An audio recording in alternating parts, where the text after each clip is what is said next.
जय जने।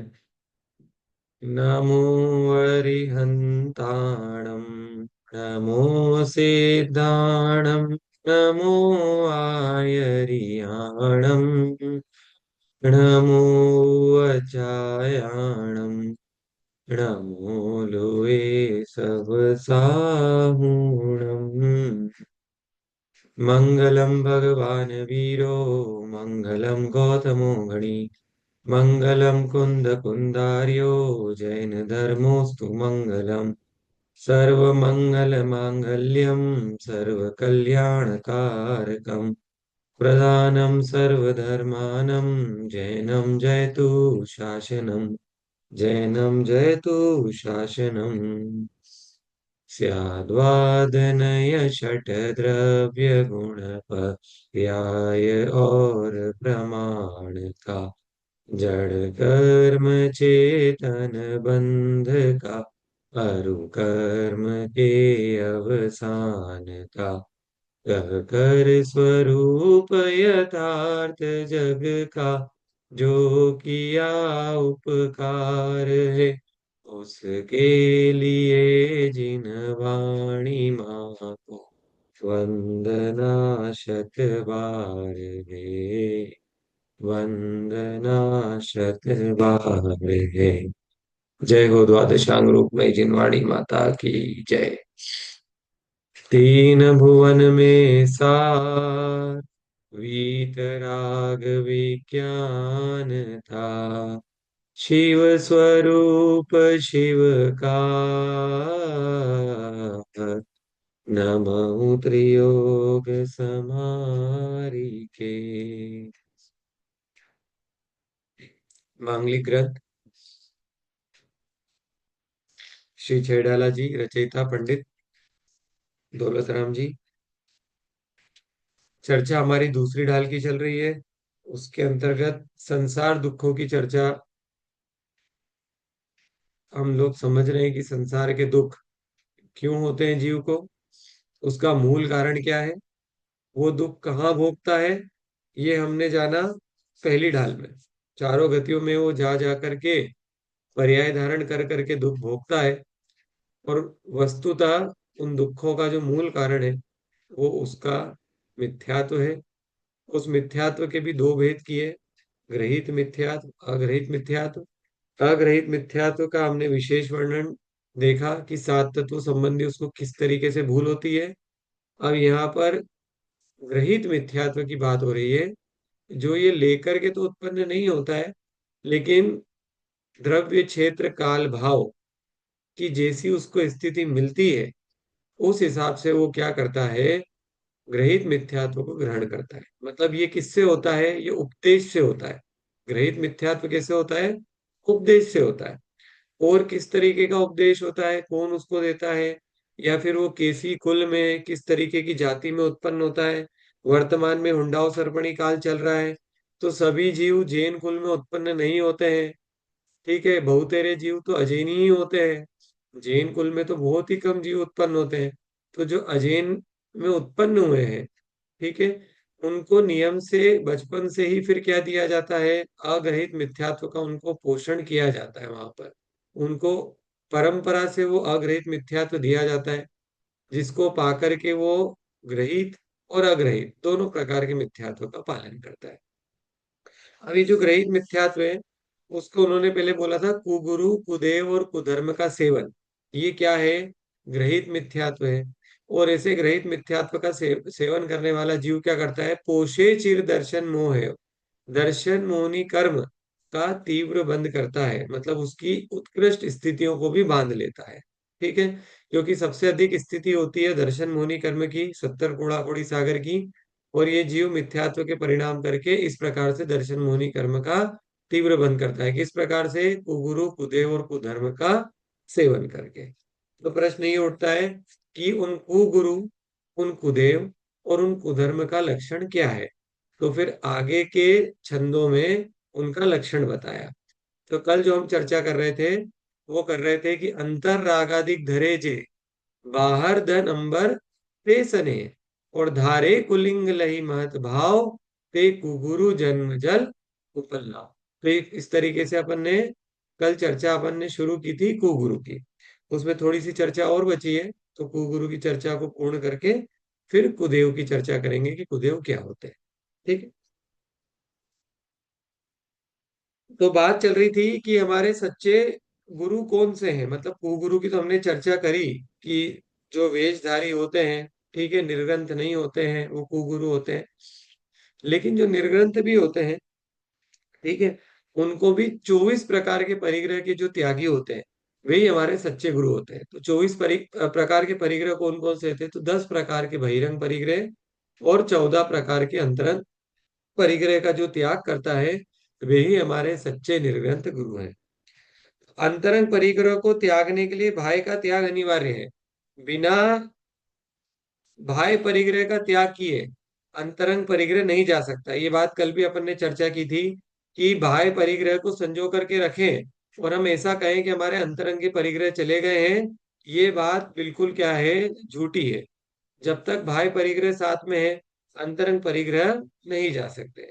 हाँ, ये हो सकता है कि मिथ्यात्व का नाश हो सकता है, कषाय मंद हो सकती है, नो कषाय मंद हो सकती है, लेकिन उनका पूर्ण रूप से त्याग नहीं हो सकता है। कब? जब तक कि भाई परिग्रह है। और भाई परिग्रह में जिसको बहुत अधिक आसक्ति है, उसका तो अंतरंग परिग्रह भी विद्यमान है, ये बात हमको लेके चलना ही पड़ेगी। क्योंकि जिनको भाई परिग्रह में आसक्ति है, उनका अंतरंग परिग्रह का कोई दूर दूर तक का भी वास्ता नहीं है उसको छोड़ने का। जिन्होंने इन 24 प्रकार के परिग्रह को त्याग दिया है, गौतम स्वामी कह रहे हैं, वे सच्चे मार्ग के पथ प्रदर्शक सदगुरु हैं। उनकी वंदना मात्र करने से अनंत कर्मों की निर्जरा होती है। सच्चे गुरु की वंदना करने से, सच्चे गुरु की सेवा करने से, सच्चे गुरु के चरणों में मस्तक को झुकाने से अनंत कर्मों की निर्जरा होती है। सच्चे दिगंबर योगी यशोधर मुनिराज के बारे में चिंतन किया करो। यशोधर मुनिराज की कहानी अपन ने सबने पढ़ी है। राजा श्रेणिक, यशोधर मुनि, चेलना। राजा श्रेणिक यशोधर मुनिराज के गले में मृत सर्प डाल गए, मरा हुआ सांप डाल दिया था उनके गले में। 3 दिन तक चींटियां शरीर को काटती रही और चेलना ने उपसर्ग का निवारण किया। और उनके उपसर्ग का निवारण किसने किया? चेलना ने किया। परंतु जब दोनों ने मुनिराज के चरणों में नमोस्तु किया, तो दोनों को समान धर्म वृद्धि रस्तु का आशीर्वाद दिया। यह है सच्चे गुरु का लक्षण। तो जिसने उपसर्ग किया उसको भी, और जिसने उपसर्ग को दूर किया उसको भी, दोनों को समान रूप से धर्म वृद्धि रस्तु का आशीर्वाद दिया। इस तरीके के गुरु अगर मिल जाए, तो ये सोच सकते हैं अपन कि अपना जीवन सफल हो जाए। जीवन के अंदर एक अच्छे, सच्चे, निर्ग्रंथ गुरु का होना बहुत आवश्यक है। बिना गुरु के हमारा जीवन ऐसा है जैसे कि किसी ने हमको नाव में बैठा दिया हो और हमको चलाने के लिए क्या नहीं दिया हो, चप्पू नहीं दिया हो। चप्पू था वो चलाने का, वो नहीं दिया हो, और नाव में बैठा दिया हो। अब बोलो कहाँ जाओगे? एक तो किनारे पे नहीं पहुंच पाओगे, दूसरी बात ये कि कहीं ना कहीं तो जाकर के डूबोगे। इसलिए जीवन में गुरु का होना बहुत आवश्यक है। और किंचित कदाचित गुरु ना भी हो सामने उपलब्ध, तो गुरु की वाणी तो हमारे सामने उपलब्ध होना ही चाहिए। ठीक है। जैसे अपन बोलते हैं ना कि महावीर नहीं है हमारे सामने अभी, लेकिन महावीर की वाणी जिनवाणी के रूप में हमारे सामने है। वैसे ही अगर गुरु नहीं है, तो गुरु के उपदेश तो हमारे साथ में होना ही चाहिए। ठीक है। आगम में मात्र 4 लिंग का उल्लेख है: मुनि, हारिका, क्षुल्लक और छुल्लिका। लेकिन जो नाना प्रकार के वेश धारण करके अपने आप को गुरु कहलवाते हैं, वे उपल नाव के समान है, मतलब पत्थर की नाव के समान है। उनकी पूजा भक्ति चाहे किसी भी उद्देश्य से करो, ग्रहित मिथ्यात्व है और दर्शन मोहनी कर्म का बंध कराने वाली है। ठीक है। तो 4 प्रकार का जो चतुर्विध संघ होता है, मुनि, आरिका, जब क्षुल्लक बोलते हैं तो उसमें एलक भी ले लेना, और साथ में छुल्लिका जी। तो इस तरीके से चतुर्विध संघ जो होता है, इसके अलावा जो कोई भी वेश है, ठीक है, वो सब क्या है, वो कुगुरु जानना और उनकी पूजा भक्ति करने वालों को मिथ्या दर्शन का, या यूं कहे दर्शन मोहनी कर्म का बंध होता है। ठीक है। आचार्य भगवान कहते हैं कि इस श्लोक में विद्या गुरु, शिक्षा गुरु, दीक्षा गुरु, शास्त्र गुरु, शस्त्र गुरु आदि बहुत से गुरु है।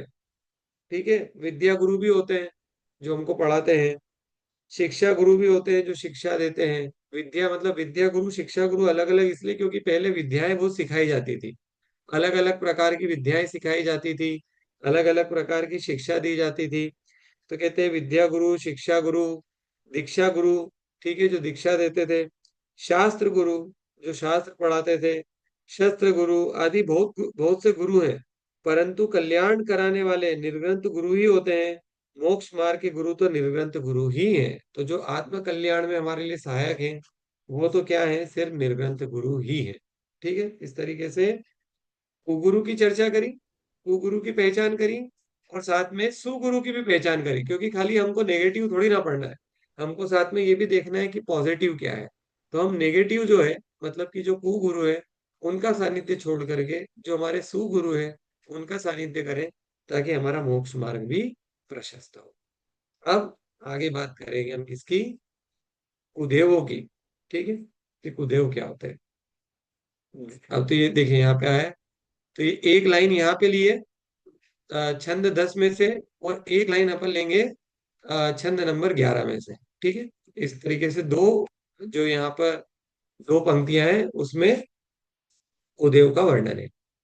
जो राग द्वेष मल करी मलीन, वनिता गदादि जुत चिन्ह चीन, ते हैं कुदेव तिनकी जुसेव, षट करत न तिन भव भ्रमण छेव। इतना ही है, इसके आगे कुधर्म का स्वरूप आ गया। ठीक है, तो एक ऊपर की लाइन लेना, एक नीचे की लाइन लेना, इस तरीके से कुदेव का वर्णन करेंगे। क्या कहा उन्होंने सामान्य पे, जो राग द्वेष मल करी मलिन, जो क्या है, वे कुदेव कैसे हैं, राग द्वेष मल से क्या है, मलिन है। जो राग से द्वेष से क्या है, स्वयं तो मलिन है। और कैसे है, वनिता गदादि जुत चिन्ह चिन्ह, वनिता क्या होता है, स्त्री। ठीक है, गदादि मतलब गदा आदि चिन्हों से क्या है, जो चिन्हित है, मतलब जिनके इस तरीके के चिन्ह पाए जाते हैं, शस्त्र पाए जाते हैं, जिनके फोटो आदि में अपने को प्रत्यक्ष शस्त्र आदि दिखते हैं, गदा दिखती है, तलवार दिखती है, त्रिशूल दिखता है, चक्र दिखता है, भाले दिखते हैं।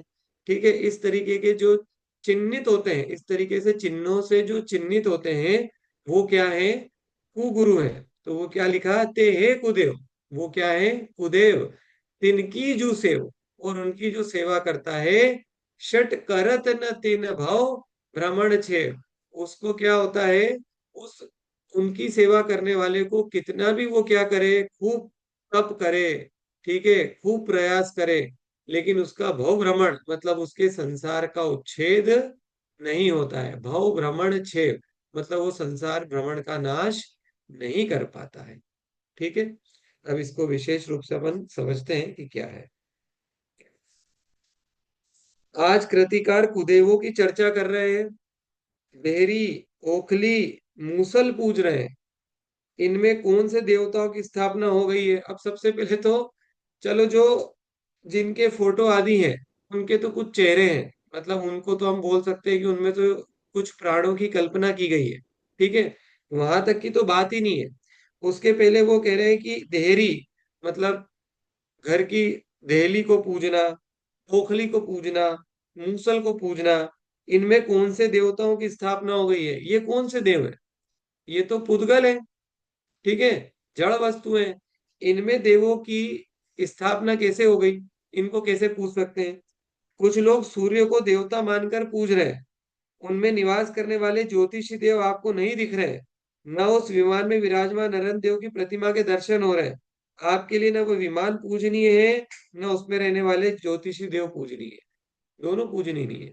ठीक है, देखो, अगर आप इस तरीके की भावना करते हो कि जो विमान उसमें है सूर्य के अंदर, उस विमान में जो अरिहंत देव की प्रतिमा है उसको मैं परोक्ष रूप से नमस्कार करता हूं, वहां तक तो ठीक है।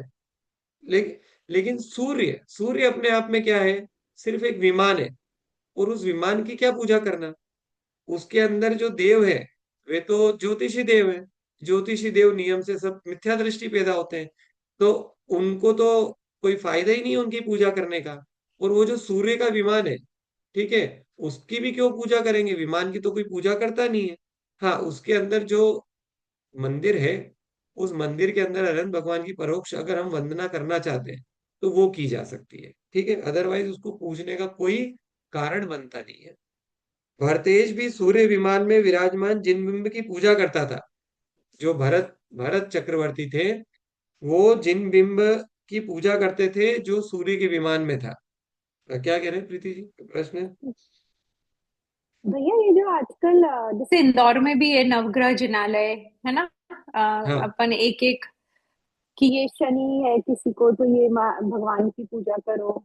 अभी मेरी सिस्टर जयपुर में तो बड़ा पंच कल्याणक हो रहा है।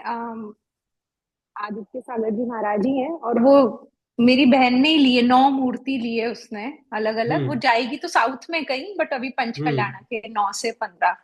तो मतलब मेरा ये जेन्युइन जैसे क्वेश्चन है कि ये ये जो हम ऐसे कर रहे हैं कि ये जिसका सूर्य वो है, तो ये हर भगवान को जो हमने एक एक उसका वो दिया हुआ है, ये कितना उचित है या?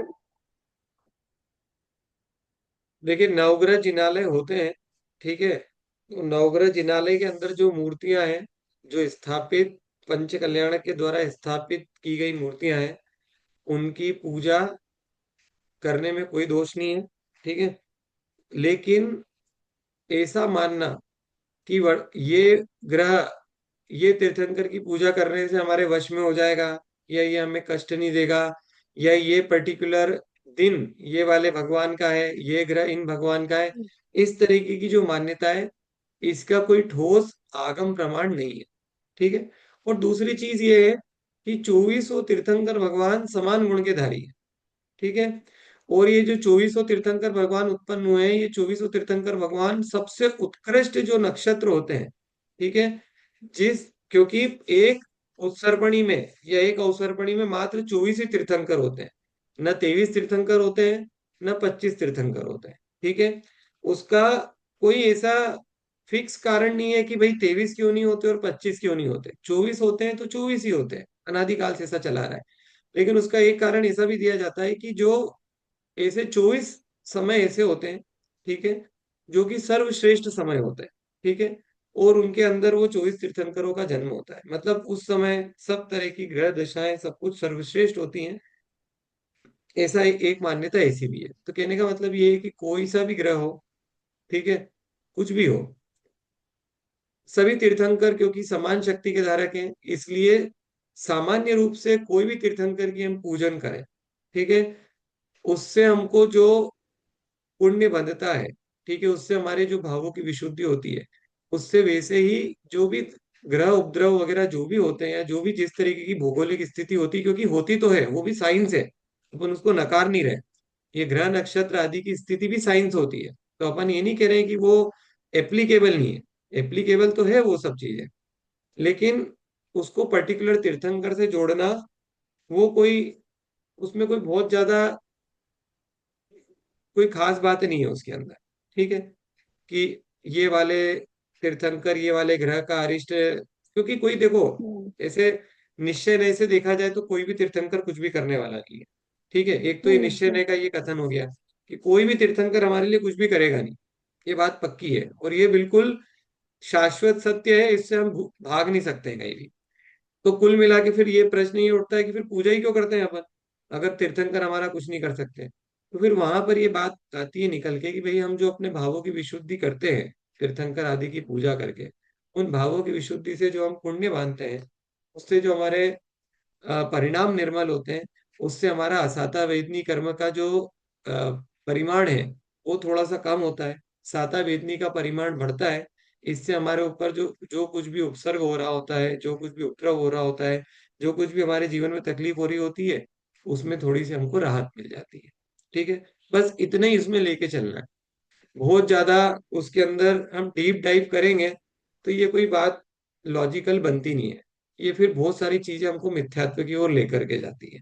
इसलिए सभी तीर्थंकर समान है, सभी तीर्थंकरों की पूजन करने से सभी प्रकार के उपद्रव शांत होते हैं, एक सामान्य अपने को लेकर के चलना है हमेशा इस तरीके से।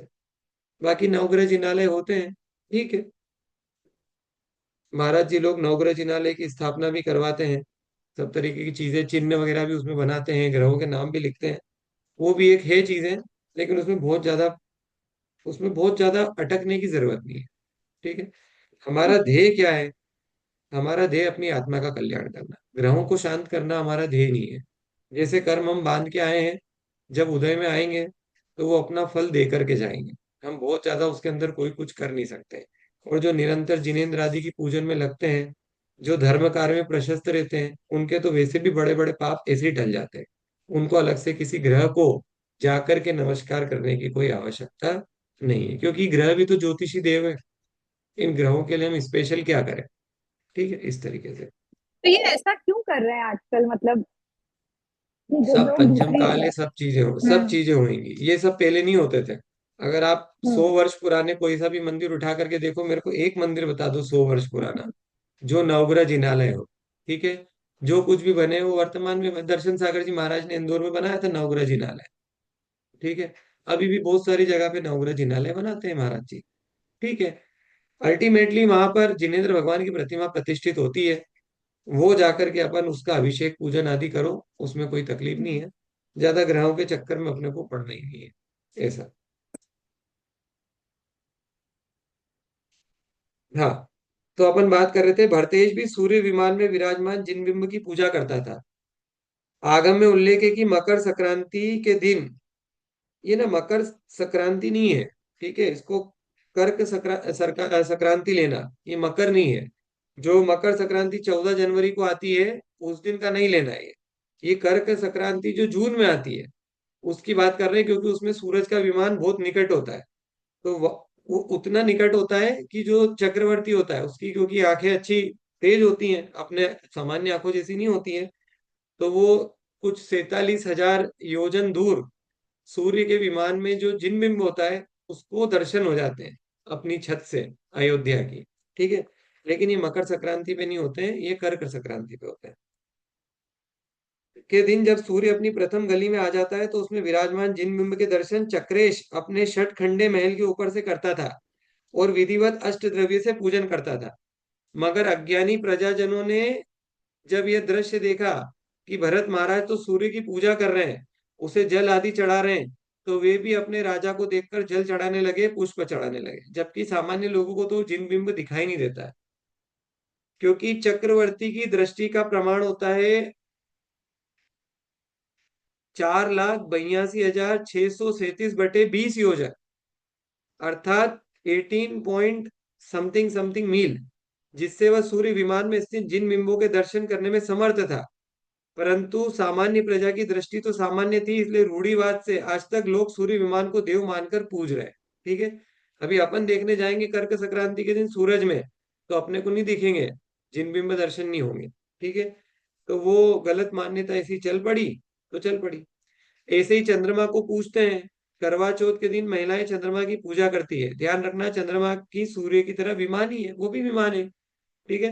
तो इस तरीके से उनको पूजने का कोई फल नहीं है, उल्टा ये मिथ्यात्व ही है। बरगद के वृक्ष में धर्म बुद्धि, देव बुद्धि लगा रखी है, बरगद को देव मान लेते हैं। पानी का कलश लिया और सींचने लगे, चारों ओर धागा लपेट रहे हो।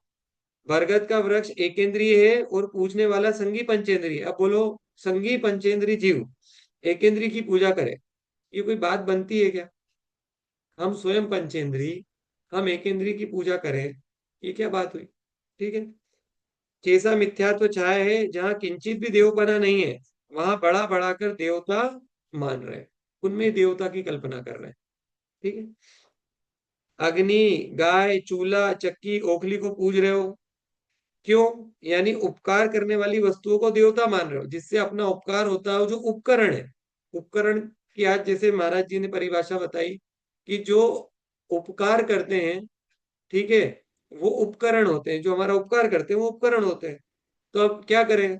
महाराज जी फिर पिच्छी को भी पूजने लग जाएं, कमंडलू को भी पूजने लग जाएं, अपन भी उनके पिच्छी कमंडलू को पूजना चालू कर दो, उपकरण है। ठीक है। लेकिन ऐसा नहीं करना चाहिए, ये बात बनती नहीं है, यह घोर मिथ्यात्व है। स्त्री अस्त्र शस्त्र से जो सहित है, वे कुदेव है, जिनकी स्त्रियां हों, जिनके अस्त्र शस्त्र आदि रूप सामने से दिखाई देते हैं, उनको सबको क्या जानो, कुदेव जानो। आचार्यों ने कहा है कि ऐसे कुदेवों की जो सेवा करता है, ध्यान स्मरण करता है, भक्ति करता है, वो इस दुखमय संसार में अनंत भव धारण करता है। अरे एक भव में कुछ अच्छा हो भी जाएगा इनके पूजन पाठ करने। पहली बात तो कुछ अच्छा होने वाला नहीं है, जो कुछ भी होता है वो आपके पुण्य के उदय से होता है। पूज लो, जिसको अम्बे माता पूजना है वो पूज लो, जिसको सरस्वती माता पूजना है सरस्वती माता पूज लो, जिसको पद्मावती पूजना है वो पद्मावती पूज लो, जिसको धर्मेंद्र पूजना है धर्मेंद्र पूज लो। हो सकता है कि कुछ अच्छा हो भी जाए, किंचित कदाचित पुण्य के उदय से। लेकिन अगर उसको फिर सही वस्तु मान लोगे तो फिर पूरे जीवन भर यही करते रहोगे, तो फिर पूरे जीवन भर मिथ्यात्व करोगे। तो इस लोक में तो चलो ठीक है, पुण्य के उदय से कुछ यश हो भी जाएगा, आगे के भाव में क्या करोगे?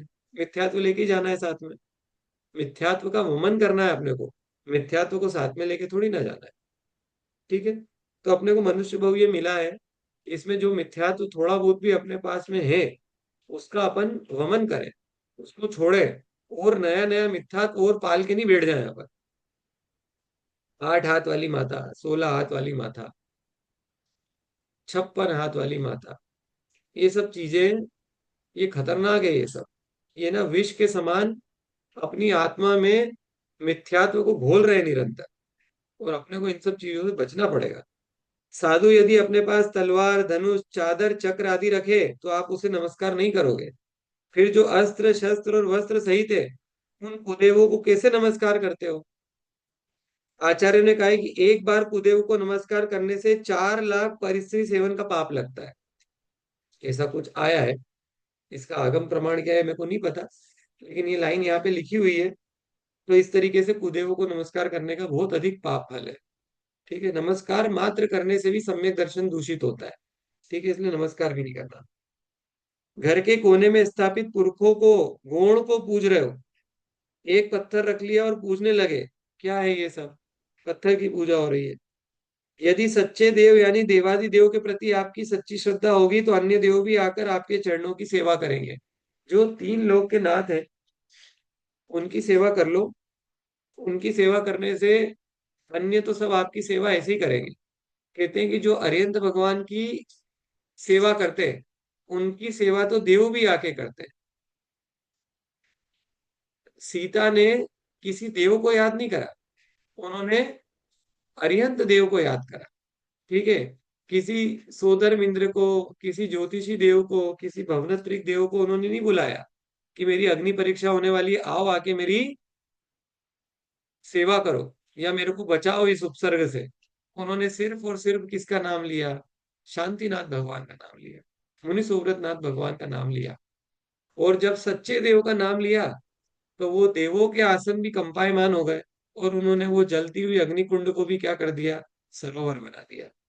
तो ये सच्चे देव को पूजने का ऐसे ही फल मिल जाता है, किसी को बुलाने की कोई जरूरत नहीं पड़ती है।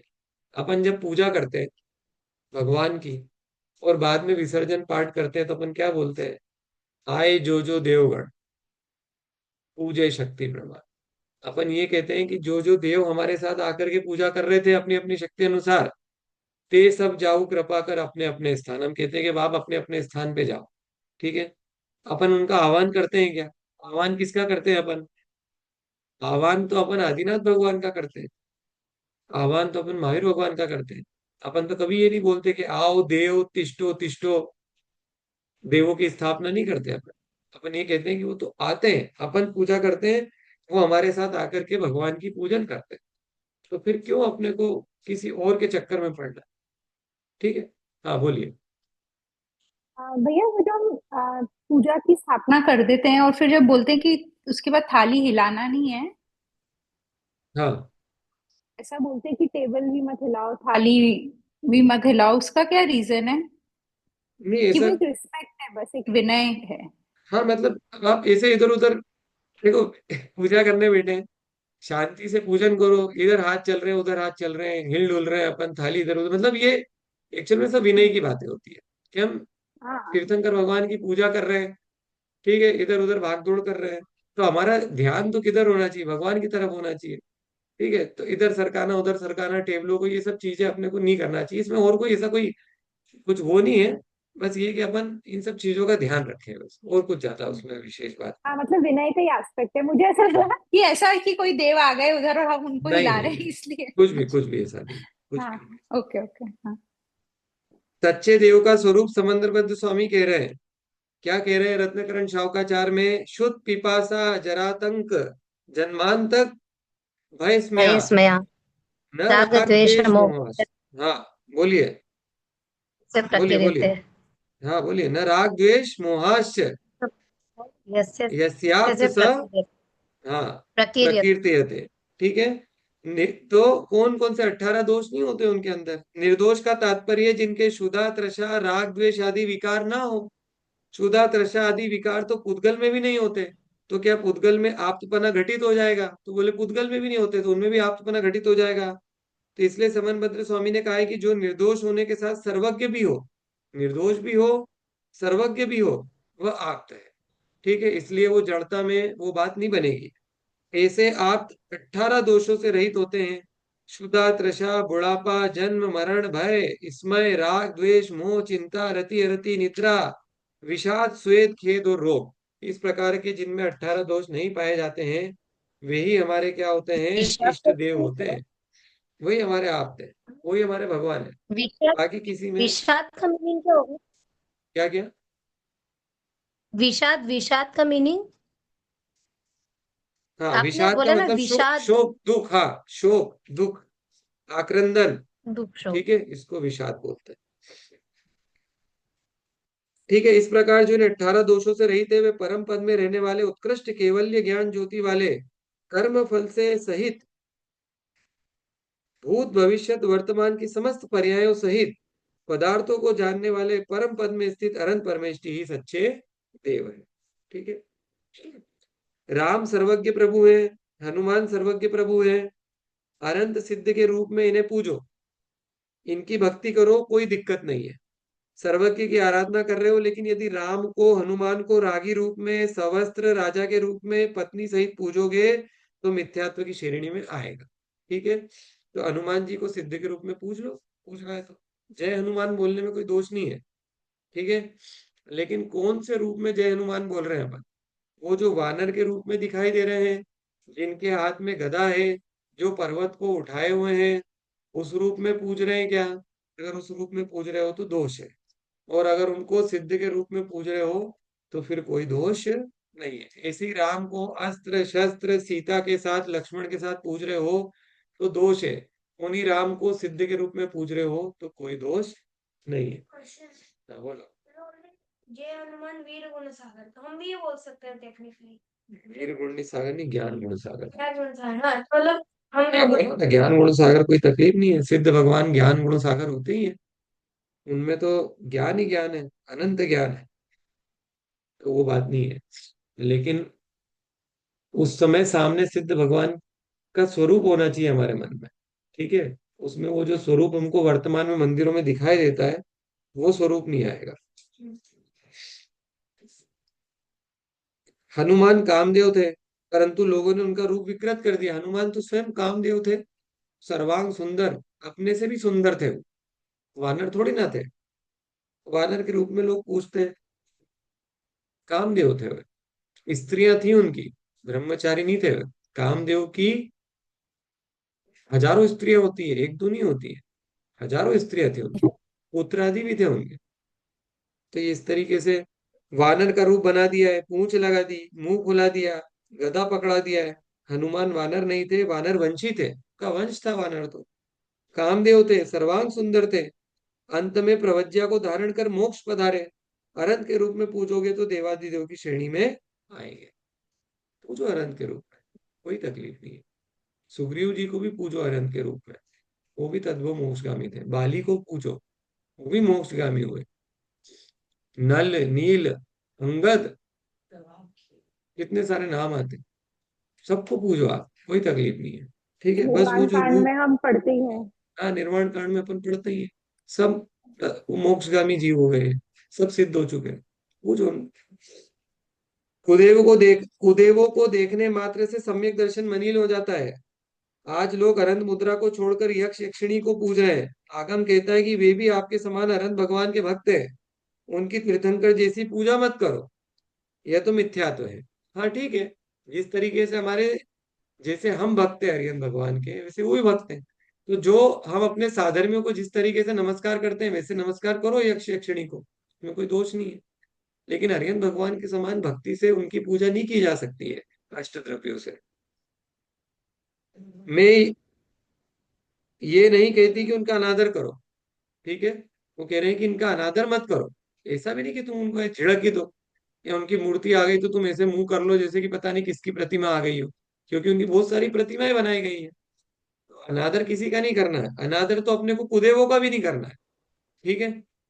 उनका यथा योग्य सम्मान करो, वे आपसे पूजा भक्ति नहीं चाहते, वे स्वयं आपके आराधक है, ठीक है, साधर्मी है वो तो हमारे। सोधर्म इंद्र हमारा साधर्मी है, डरने की जरूरत नहीं है कि सोधर्म इंद्र हमारा कुछ कर देगा, या कोई ज्योतिषी देव हमारा कुछ कर देगा, या व्यंतर देव हमारा क्यों कर देंगे वो, हमारे साधर्मी है। वो भी हरिहर भगवान को पूछते हैं, हम भी हरिहर भगवान को पूछते हैं। एक साधर्मी दूसरे साधर्मी का बुरा कैसे कर सकता है? कभी नहीं कर सकता, ठीक है। और ये जो जो आप करे, यक्ष यक्षिणी बोल रहे हैं, हाँ यक्ष यक्षिणी ये पद्मावती और वो है बोल रहे हैं क्या, द्वारपा हाँ, क्या बोलता है? पद्मावती हर हर तीर्थंकर का एक यक्ष और एक यक्षिणी होते हैं, और अलग अलग होते हैं वो सब, ठीक है। तो ये सब उनके नाम भी है आगम के अंदर। और वो हम्म। यक्ष यक्षिणी को प्रतिमाओं के साइड में उनकी वो भी बनाई जाती है, ठीक है, उनको उकेरा जाता है प्रतिमाओं, पुरानी प्रतिमाएं अगर आप देखोगे तो उनको उकेरा जाता है उसमें, ठीक है। तो वो सब ऐसे चंवर लिए और ये सब चीजें, मतलब वो सब प्रतिमाओं में ये सब उसको सुंदरता बढ़ाने के लिए ये सब चीजें बनाई जाती थी। लेकिन इसका मतलब ये नहीं कि वो तीर्थंकर के समान पूजनीय हो गए, ठीक है, उनको विशेष दर्जा मिला, अच्छी बात है। वो सम्यक दृष्टि भी होंगे, तो जिस तरीके से सम्यक दृष्टि की हम हमको बहुमान होता है, वैसे ही बहुमान रखो आप उनके लिए। लेकिन कोई सम्यक दृष्टि भी हो, लेकिन अगर उसका चतुर्थ गुण स्थान है, तो वो नमस्कार के योग्य है, लेकिन वो पूजन के योग्य नहीं बन गया। पूजन के योग्य तो वो छठे सातवें गुणस्थान वर्ती मुनिराज है, या वो हमारे 13वें 14वें गुणस्थान वर्ती सहयोगी अयोगी केवली देव है, या फिर गुणस्थान अतीत सिद्ध भगवान है। ये सब हमारे पूजन के योग्य है, ठीक है। तीर्थंकर की अनंतों की पूजा करो, तुम्हारा सम्यक दर्शन मजबूत होगा, परंतु यक्षों की पूजा करके देवादिदेव का अभिनय मत करो। आज यही तो हो रहा है, साक्षात देवादिदेव विराजमान है और यक्ष यक्षिणी के अष्ट द्रव्य से पूजा हो रही है, तो ये अवमानना नहीं हुई, ठीक है। भगवान को तो एक कोने में कर दिया और यक्ष यक्षिणी प्रमुख हो गए। पार्श्वनाथ भगवान की प्रतिमा अलग पड़ी है, अपन पद्मावती की पूजा किए जा रहे हैं, तो ये अवमानना है पार्श्वनाथ भगवान की, ठीक है। ये ठीक नहीं है करना, अपने को थोड़ा विचार करना चाहिए। अभी देखिए समय हो गया है, थोड़ा सा और ये भूदेवों की चर्चा बची हुई है, ठीक है, इसको अपन कर लेते हैं, ठीक। जावाणी के ज्ञान ते सूझे लोकालो, सोवाणी मस्तक नभो सदा देत हूँ। हे जिनवाणी भारती तो है जपो दिन रैन, ज्योति शरणा गए सो पावे सुख चैन।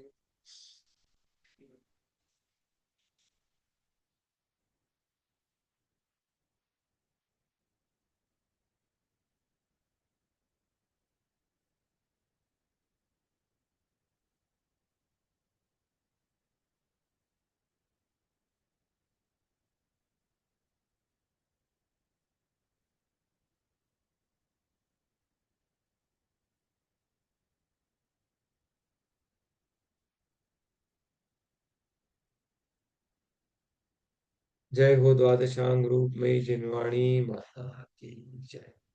जय जय। ठीक है।